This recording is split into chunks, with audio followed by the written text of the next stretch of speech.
Live from WRAL News Headquarters in Raleigh, your number one source for local news. WRAL News, coverage you can count on. We're live at Falls Lake, where search crews are looking for a missing person, where that mission stands this hour. Plus, a hearing today for a man charged with a deadly shooting that killed a 5-year-old girl. Ken Smith is in the WRAL Live Center with the breaking developments. And we're tracking some light rain right now on live dual Doppler 5000 radar. I'll tell you when this comes to an end and when we'll start to see some drier weather. Happening right now, dozens of first responders continue to search Falls Lake for a missing boater. Good afternoon to you. I'm Jeff Hogan. And I'm Michelle McConaughey in for Renee Chu. The boater that disappeared yesterday after a boat crash near the Holly Point campground. WRAL's Eric Miller joins us live with more. Eric, this is now a recovery operation. That's right, Renee. Officials confirmed just a few minutes ago that that's just because of how long it's been since this crash. This crash, of course, happened yesterday just before 2 this afternoon, and the fact that this boater just didn't come home. Now, you take a look at some of this video here, you can get a sense of the scale here. Officials confirming that there are 50 total first responders here on scene, representing 3 different counties and even more agencies. There are 30 people on the water right now. They're both scanning the surface and using the most up-to-date technology to try to peer under the surface of that lake, including underwater drones, to try to find this missing person. Now, of course, this all started just before 2 yesterday afternoon with a boat crash. One other person was injured here. We're working to learn their condition, and that other boater, well, they were missing.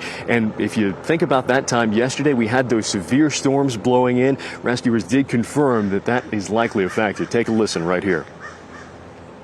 We can confirm that they were out in the storm, and it was a bad storm. I mean, thunder, lightning, heavy rain. It dumped a tremendous amount of rain at one given time. So we do believe that was part of the reason for the accident. And this search is likely to continue for as long as necessary to try to find this boater. Those first responders, they did have another plea. If you are out here on Falls Lake, you do need to be paying especially close attention. They don't want you to come flying through this search area. They said that can stir up the water, make it even harder to try to find this person. So again, a lot of developing details here. We'll stay on top of all of it, bring you updates as soon as we get them. Michelle? All right, Eric Miller live for us this afternoon. Thanks, Eric. And here in the WRAL Live Center, we're following some breaking news. Murder suspect Brian Luster making his first court appearance this morning. Luster appeared before a judge this morning via video link after 2 delays because he was in medical isolation last week. Now, Luster's charged with first-degree murder, attempted murder, and possession of a firearm by a felon. He's accused of killing 5-year-old Chloe Fennell, his cousin, and critically injuring another cousin, 15-year-old Destiny Sidbury. Now, the family of Chloe Fennell was in court, very emotional, as you might imagine. They listened to the court proceedings. They did not make any comments to the media afterward. Luster was arraigned and assigned a court-appointed attorney. He remains in jail without bond. His next scheduled court date is July 27th. Count on WRAL to stick with this case as we track it through the court system. All right, thanks, Ken. Disgraced sports doctor Larry Nassar is recovering after being stabbed several times over the weekend during an altercation in a Florida prison. Nassar was stabbed twice in the neck, twice in the back, and 6 times in the chest by another inmate. No word on what caused the altercation. Nassar was sentenced to decades in prison after pleading guilty to sexually assaulting gymnasts and other athletes, including Olympic medalists. The abuse took place when Nassar worked at Michigan State University and for USA Gymnastics. We'll notice a slight dip in our temperatures today, but expect a few thunderstorms to develop across our southeastern counties this afternoon. Brian Schrader is in the WRAL Severe Weather Center right now with what's ahead, Brian. Jeff, right now on live dual Doppler 5000 radar, we are tracking some of those light showers. A little bit of that has moved through parts of Wake County, although it's staying pretty dry north of the I-85 corridor. But areas where we are seeing some rain right now include the I-95 corridor in Rocky Mount and Wilson through much of Johnston County. You're seeing some light showers. Also in the Sand Hills and in our southern southern counties, Fayetteville, Clinton, you're also seeing some light rain this afternoon. Now, I don't think this is going to turn into a widespread thunderstorm situation. I think maybe we have just enough instability that a couple of spots south of the triangle could hear a rumble of thunder, but all of the cloud cover that we're seeing helping to keep a good control of the temperatures, and that instability keeps this in the mode mostly of just some light showers. It has rained out at Rocky Mountain Mills, but with that live camera you can see that people are walking around and we're not seeing any puddles of water or anything like that. So what is reaching the ground is pretty light. But here's a look at all that cloud cover. Everybody in the viewing area seeing it right now, keeping those temperatures down. Right now we're measuring temperatures ranging from 79 degrees in Fayetteville and Rocky Mount up down to 73 degrees in Roxborough, and that's going to help keep our highs in the mid-80s today. We're not going to see those 90s, which is going to feel pretty nice out there. We do have that chance of seeing some light showers, especially in our southern counties, till we get into the early evening, and then a little bit of a clearing trend, and that bodes well for us tomorrow. It's going to feel a lot more comfortable. We'll take you hour by hour through the day today and into tomorrow coming up. And remember, you can always be prepared for weather like this by downloading the WRAL weather app. You can get alerts straight to your phone and keep your eye on radar wherever you are. You'll want to set aside a little extra time for your morning commute tomorrow. More school buses will be on the roads, and some year-round Wake County school students will return to the classroom. School officials estimate about 175 buses will be on the road starting tomorrow. Students will also see some changes when they return. Lunch prices are going up by 25 cents. Full paid lunch will cost $3.25 and $3.50 for middle and high school students. And parents, remember, there are new security measures in place for all visitors on campus. So here's how it will work. Visitors will use an iPad to enter some personal information. That prompts a quick background check. The system scans databases for things like recent custody orders, protection orders, and sex offender registries. This change comes as many districts across the state make changes to improve security. President Joe Biden kicked off the first full day of his trip to Europe with a visit to London today, where he met with British Prime Minister Rishi Sunak and King Charles ahead of a key NATO meeting. NBC's Peter Alexander reports from London. Good day to you. President Biden beginning his 4-day whirlwind trip through Europe, his first stop at 10 Downing Street, meeting face-to-face with the British Prime Minister, Rishi Sunak. In fact, the sixth time the two men have been together in just the last 9 months. And the president headed over to Windsor Castle for his first visit with King Charles. The president missing the coronation back in May. This in part of makeup, an opportunity to see him after it was the First Lady who came when the king was crowned. Then really at the heart of this trip is President Biden going to the NATO summit in Lithuania, which is really just a few hundred miles away from the fighting in Ukraine. President Biden also dousing any hopes by President Zelensky that Ukraine could be added to the NATO alliance, insisting that Ukraine is not ready for that just yet. But it is notable that the president will try to keep the NATO alliance unified at this key time. And he does face some new criticism from some of the U.S.'s allies after the president's decision to send what they call cluster bombs to Ukraine. Those bombs really spread out explosives in the war zone. They are prohibited by about 100 countries. The fear that they could be a threat to civilians. The president says it's a temporary move, one that he is doing because Ukraine is running low on ammunition. And finally, his last stop on this trip, going to Finland to welcome NATO's newest member to the alliance. That's the latest from here in London. Now back to you. Peter Alexander reporting there. And we are waiting to learn if a driver will face charges for a deadly accident on Capitol Boulevard. Officers say a man was crossing the busy road there 160 feet from the nearest crosswalk. We're told he was wearing dark clothing. Police say the driver stayed at the scene, and at this point, that driver is not facing charges. 5 people are hurt and 15 are displaced after an apartment fire in Fayetteville. This happened this morning in the 6000 block of Jeffrey Drive in West Fayetteville. That's right where WRAL's Michael Grace joins us. And Michael, one person said he had to jump from the 2nd floor to make it out. Yeah, that's right, Jeff. Really scary stuff when you hear that. Luckily, that man was walking around this morning, is okay, but you can see why. Take a look at that damage right there on that 2nd floor, completely burnt up. This is a 2-story apartment building 8 units all with some extensive damage. Red Cross was out here to assist those 15 people that were displaced, and they took some time to get this fire under control, and their investigation continues. We've actually got crime tape that's all around here. That's not just any fire tape, and they also have the forensics unit with the Fayetteville Police Department out here right now. So still working to learn more about how this fire started and get updates on those 5 people who are hurt, hopefully talking to some more residents about their experience with that. Jumping out of the second floor, very scary stuff again, but we're going to have some more answers as we continue along throughout the day. Live in Fayetteville, Michael Grace, WRAL News. Your commute could get complicated in Raleigh. Work is underway near the Melbourne Road exit all week as construction crews work on a bigger project. WRAL's Kelsey Coffey shows us what you can expect and the changes you need to know for your drive. The Melbourne Road exit here on I-440 West is closed this morning, and it'll be closed throughout the entire week. So if that's something that's a part of your morning commute, you've got a couple of options for detours. Jones Franklin Road, Powell Drive, and Western Boulevard will all be options that will give you access back to Melbourne Road.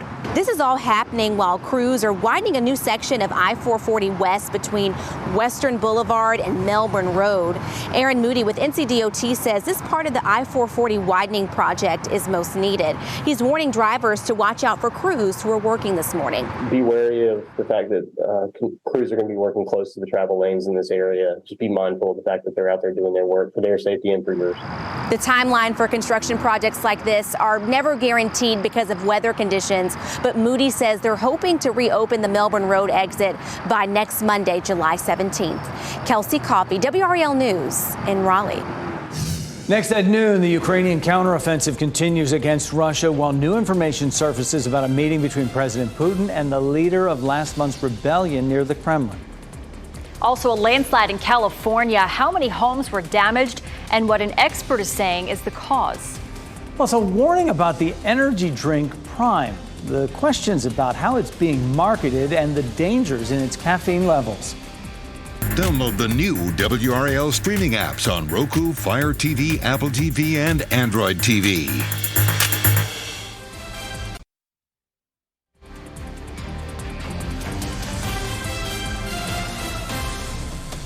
Welcome back on your Monday. Time now is 12:13. You are looking live over downtown Raleigh. You're watching WRAL News, available on YouTube TV and the WRAL app on your TV or streaming device. Ukrainian troops continued their counteroffensive against Russian military in the east and south of the country. Today, we learned that Russian President Vladimir Putin met with a Wagner leader days after a short-lived rebellion by the mercenary chief and his private army. NBC's Kelly Kobiea reports from Ukraine. This morning, a symbolic victory for Ukraine.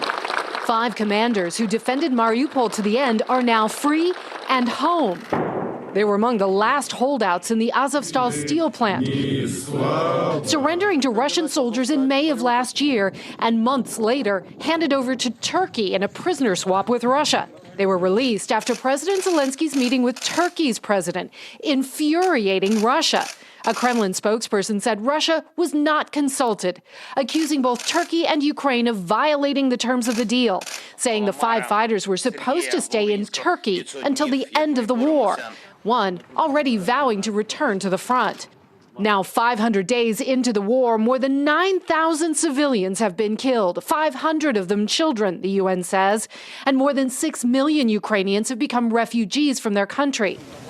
This morning, civilians once again paying a heavy price after a Russian bomb hit an aid distribution site in the south, killing 4. On the front line, the Ukrainians say they're meeting fierce resistance, but have made a definite advance south of Bakhmut, claiming Russians are trapped in some places. After hearing President Biden has approved cluster munitions, the commander in this battle near Bakhmut saying, "It will be totally cool. We will be able to use fewer shells." President Zelensky marking the 500th day of the war with this video, showing him visiting Snake Island in the Black Sea, where Ukrainians famously defied Russian orders to surrender at the beginning of the invasion. The president vowing to take back every last inch of land. That was Kelly Cobiella reporting. Day 4 of the running of the Bulls Festival in Pamplona, Spain, ended with 7 people going to the hospital.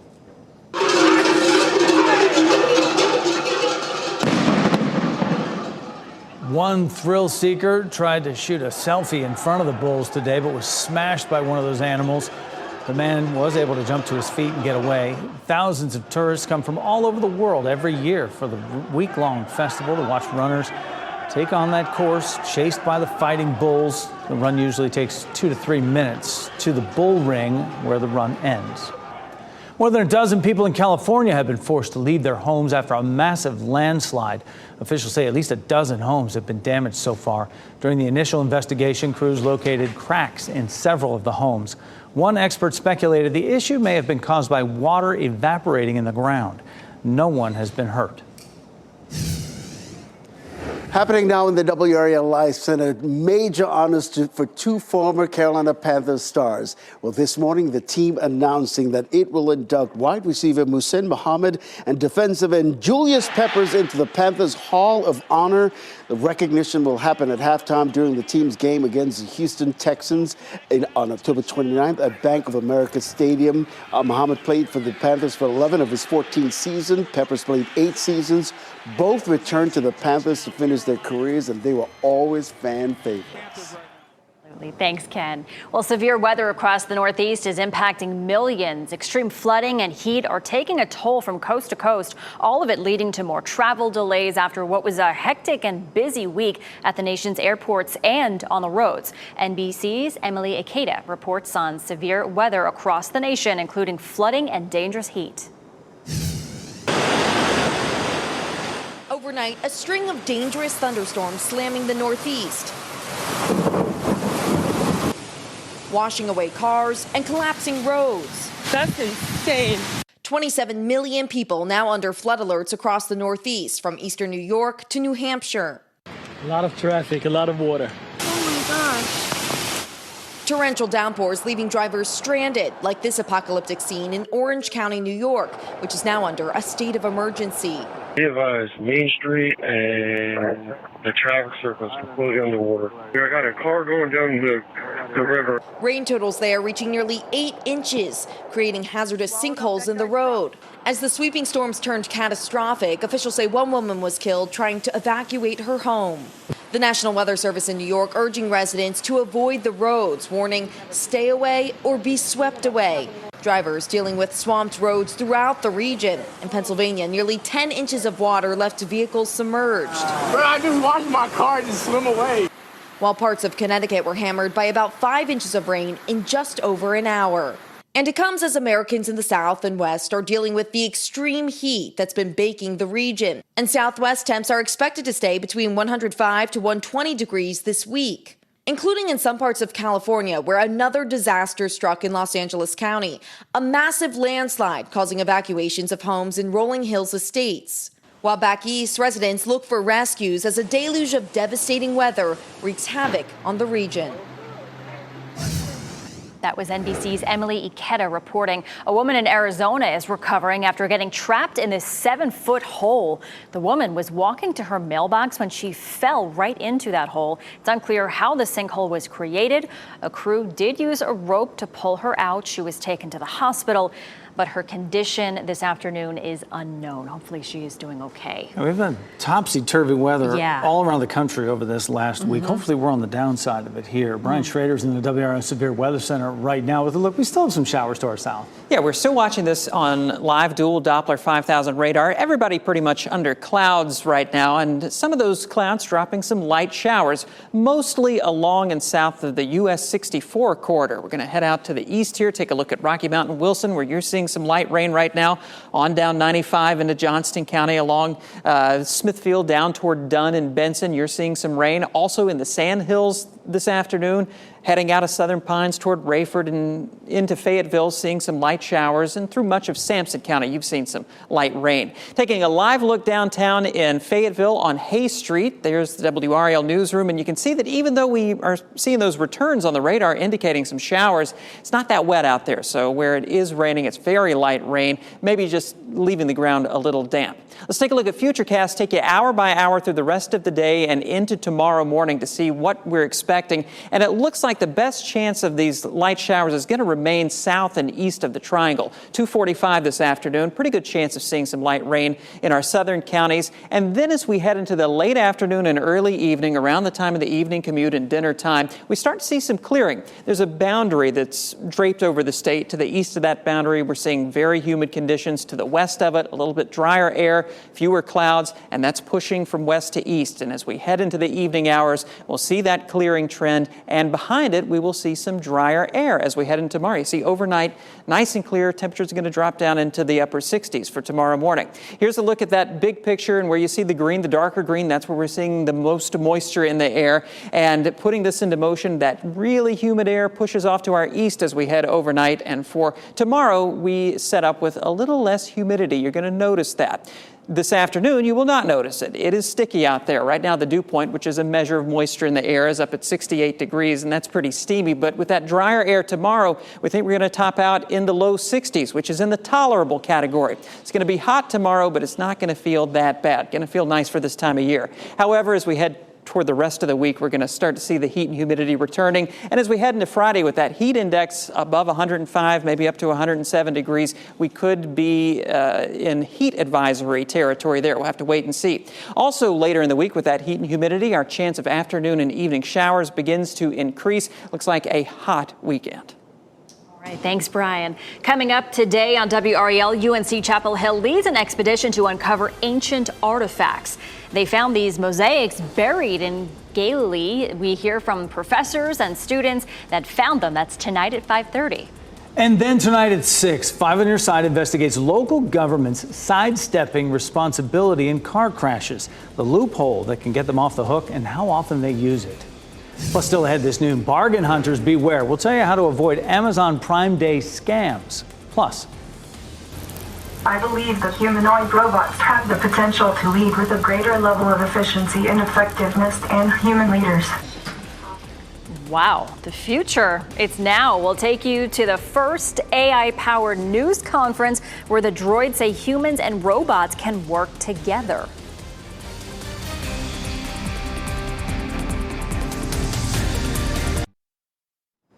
Amazon is warning customers to be on the lookout for scammers during one of its biggest sale events of the year. The Federal Trade Commission says 1 in 3 people reported scam attempts relating to Amazon Prime Days back in 2021. Scammers may send emails or text messages asking them to download software, make payments over the phone, or even buy gift cards. Amazon says customers should only make payments through its app, website, or physical stores.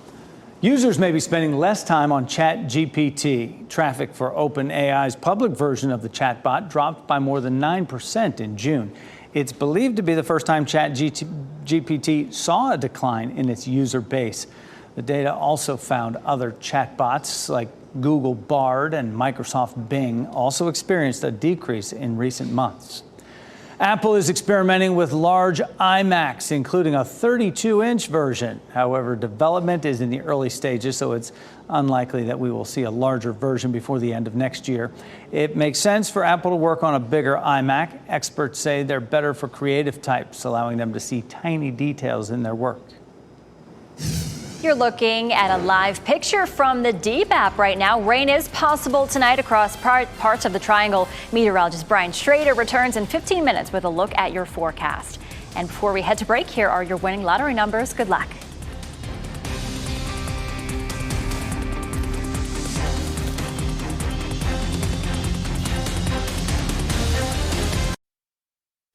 Shot in 4K ultra high definition. Your number one source for local news. WRAL News. Coverage you can count on. Brian Luster had his first court hearing today after 2 delays last week. Welcome back this noon. I'm Jeff Hogan. And I'm Michelle McConaughey in for Renee Chu. Thanks for joining us. The 42-year-old is charged with killing 5-year-old Chloe Fennell and seriously injuring her cousin, 15-year-old Destiny Sidbury. WRAL's Monica Casey was there in the courtroom. Monica, what's the latest here?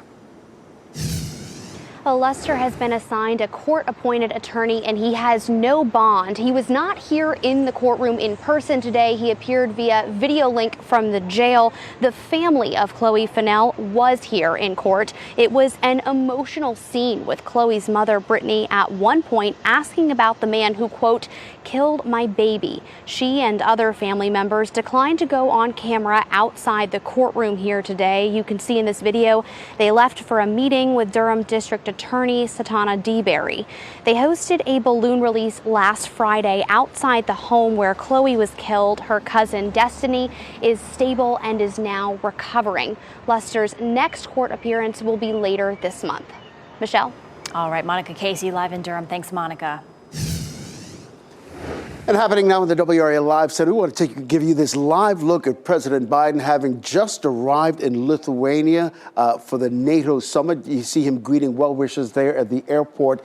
It's been a rather busy day for the president so far. Earlier, the president was in the UK meeting with British Prime Minister Rishi Sunak. The two leaders discussed a number of major topics, including the war in Ukraine. That's looks like Secretary of State Antony Blinken right there leaned over on that, talking to some youngsters right there.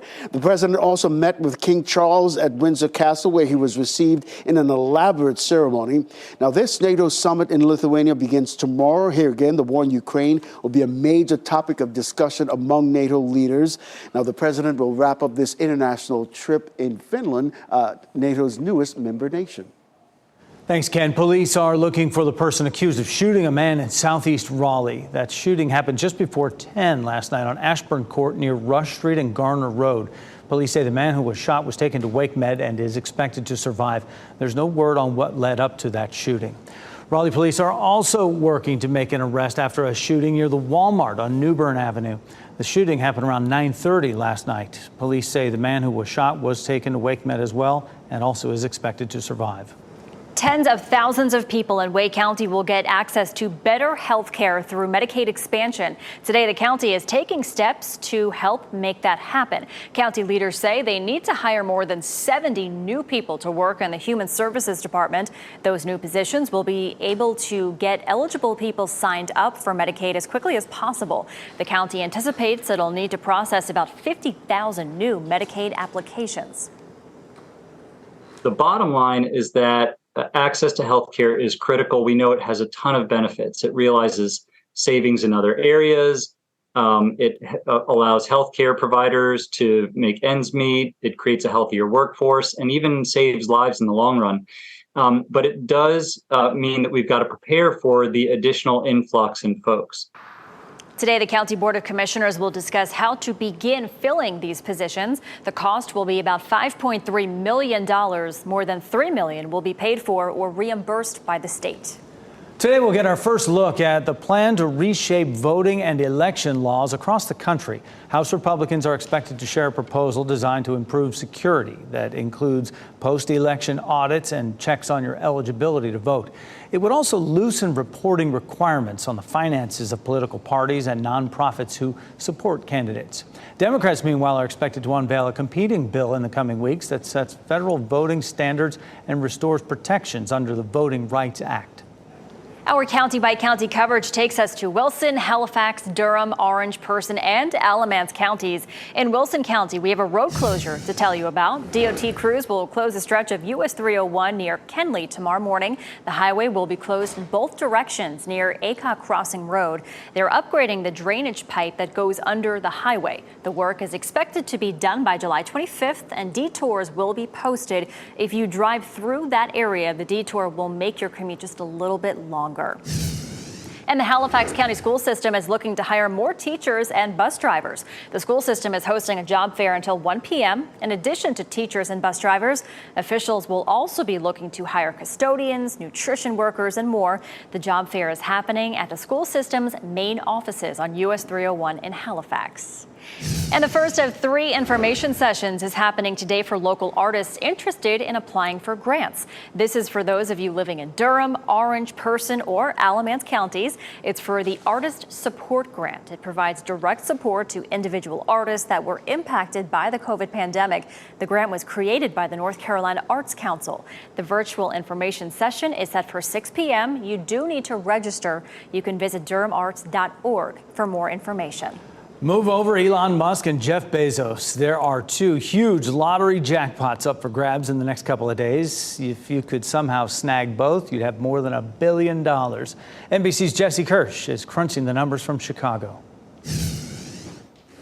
2 big jackpots up for grabs this week. We've got a Powerball drawing tonight. The jackpot there estimated at $650 million. Then tomorrow night there's a Mega Millions drawing. That one's worth an estimated $480 million. So we're talking about a lot of money up for grabs. A combined more than $1 billion. All you need for a ticket like this one is $2. There's a lot you could do with that money, so let's throw some ideas out there. Let's pretend you didn't have to pay any taxes, you took the jackpots, you didn't take the cash up front, and you won both of these games. Sounds pretty good, right? Well, by one report from Forbes, you would actually possibly be able to buy the Miami Marlins. Not a bad idea for MLB All-Star Week. Here are some tips to keep in mind as well. You might want to consider getting a financial advisor, signing the back of your ticket and taking a selfie with it. And you also might want to consider donating at least some of the money to charity. Hopefully it'll make you feel pretty good, and it can help you with your taxes too. Here's wishing you good luck, although I think I've got the winning ticket. Back to you. We'll see, Jesse. There'll be a lot of folks arguing that. You can watch the Powerball drawing live tonight on WRAL. The next Mega Millions drawing is tomorrow night. Again, that's 11 o'clock live on WRAL. Just ahead for us, trying to get rid of that pesky headache? Well, forget the Advil. Mother Nature might have something better for you. We'll tell you about the latest painkillers that are made from trees. Also, the latest craze, Prime energy drinks. But it comes with a warning from officials. Why the FDA might get involved. That's next.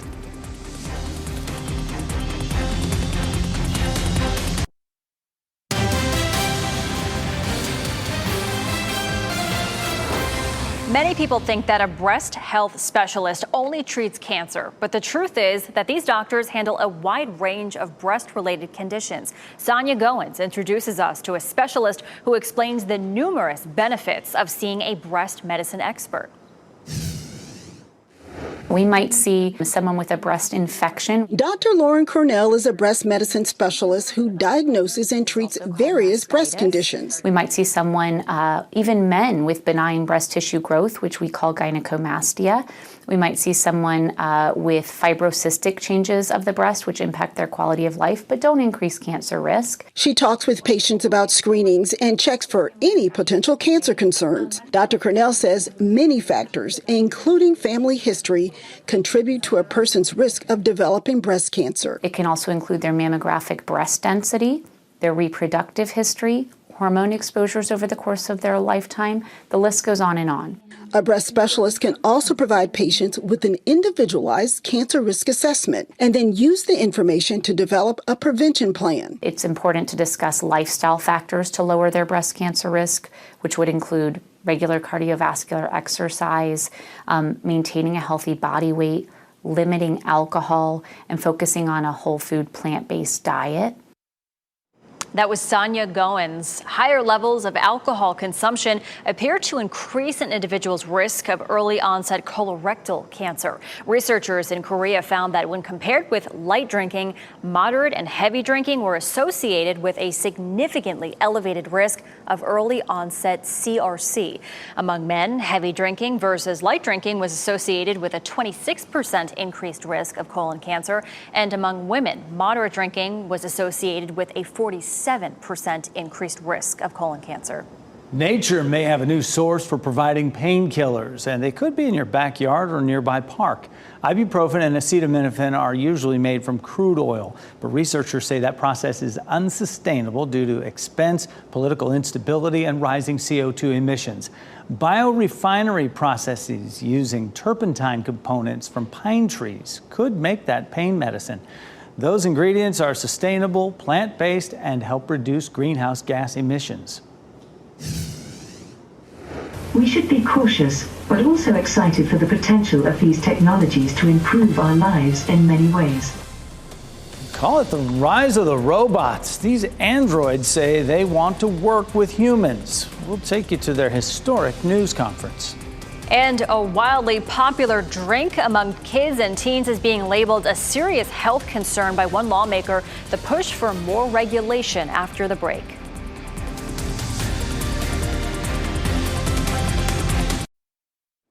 Robots say they can be more efficient leaders than humans. 9 AI-enabled humanoid robots answered questions from reporters along with their human creators. It was part of the first news conference featuring humanoid special robots. The robots say that humans and AI can achieve great things together and promised not to rebel against their creators. Don't you think that the best decisions might be humans and AI cooperating together? What do you think of that? I believe that human and AI working together can create an effective synergy. AI can provide the unbiased data, while humans can provide the emotional intelligence and creativity to make the best decisions. Together, we can achieve great things.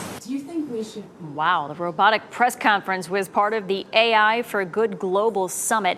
The goal was to show how this new technology can support the UN's goal for sustainable development. I'm scared. Me too. Senate Minority Leader Chuck Schumer is asking the FDA to investigate an energy drink that is popular among kids and teens. Lauren Blanchard explains the growing concern among health officials. Kids and teens are going crazy for it. One flavor, But these neon-colored bottles are worrying lawmakers and doctors. One of the summer's hottest status symbols for kids is not an outfit, it's not a toy, it's a beverage. But buyer and parents beware, because it's a serious health concern for the kids it so feverishly targets. Senate Majority Leader Chuck Schumer is calling on the Food and Drug Administration to investigate Prime Energy drink. Schumer alleges the drink, which comes in various kid-friendly flavors, contains potentially dangerous levels of caffeine. This has the equivalent of 6 cans of Coke in terms of caffeine. Social media influencers Logan Paul and KSI launched the beverage brand last year. It quickly took off on social media platforms such as TikTok, prompting long lines in grocery stores. But health experts are concerned because the drink contains twice the daily recommended amount of caffeine for adolescents between the ages of 12 and 18, according to the American Academy of Pediatrics. The amount of caffeine in these drinks can give children and teens headaches. It can give them jitters, nervousness. It can interfere with the sleep cycle, which is so important to the developing brain. Schumer says another major problem is that the brand's packaging and advertising targets minors. In a letter, he asked regulators to look into Prime's claims, marketing, and caffeine content. Wow. Lauren Blanchard reporting there. And some schools in the UK and Australia have banned that product. Prime says its drink is not recommended for children under 18 years of age. Yeah, I don't have any interest in trying that. I was never a fan of those energy drinks. They just make your heart race. Yeah, and with that, I didn't know they made anything with that much more caffeine than Coke or Red Bull or something. Yeah, no.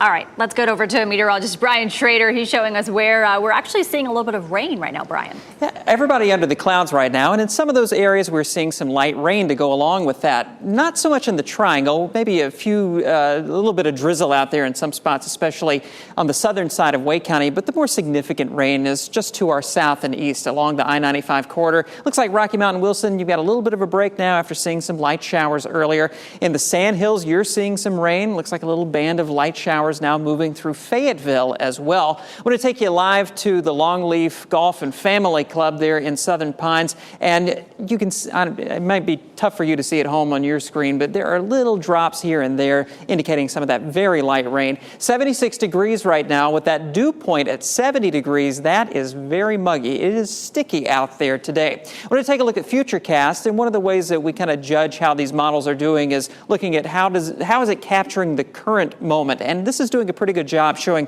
that light precipitation, especially in the sandhills. As we move through the rest of the afternoon, it keeps that mostly south and east of the triangle. From Raleigh and Durham on up to our border counties, I think we're probably going to stay mostly dry, but Fayetteville, Clinton, and Goldsboro, you have a pretty good chance of seeing light rain through the day. Couldn't rule out a rumble of thunder in some of those far southeastern counties.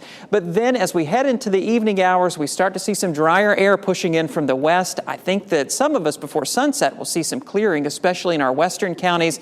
And then as we head into the overnight hours, everybody sees that clearing and drier air. It's a very weak cold front that's pushing through that is going to help to usher in that drier air as we head overnight and into tomorrow. So for the rest of the day, with those clouds, we're going to keep highs in the mid-80s and just that chance of rain for the triangle area till about 5 or 6 o'clock, and then we'll start to see that clearing trend. Here's a look at the broader picture, and as we head overnight, there's that front pushing off to the south and east, and behind it, high pressure builds in and brings us that cooler, or rather that drier air for tomorrow. Today, we've got tropical dew points out there, but tomorrow, with that lower humidity, it's going to be tolerable. It's going to be 90 degrees. It's going to be hot out there, but it's not going to feel quite as nasty as it has over the past several days. But then as we head into Wednesday and Thursday, we get more humidity in here, more heat, and it feels more like summer. And along with that, a growing chance of afternoon and evening showers and thunderstorms. You know, it's Monday, but let's go ahead and talk about the weekend, right? We're looking at pretty hot weather, it looks like, with highs in the mid-90s and those afternoon and evening showers and storms. Just summertime. Back to you. That's what it is. All right, thanks, Brian. Well, the movie hasn't even been released yet, but it's already the subject of controversy. Why 9 dashes could cause the movie to be banned in the Philippines.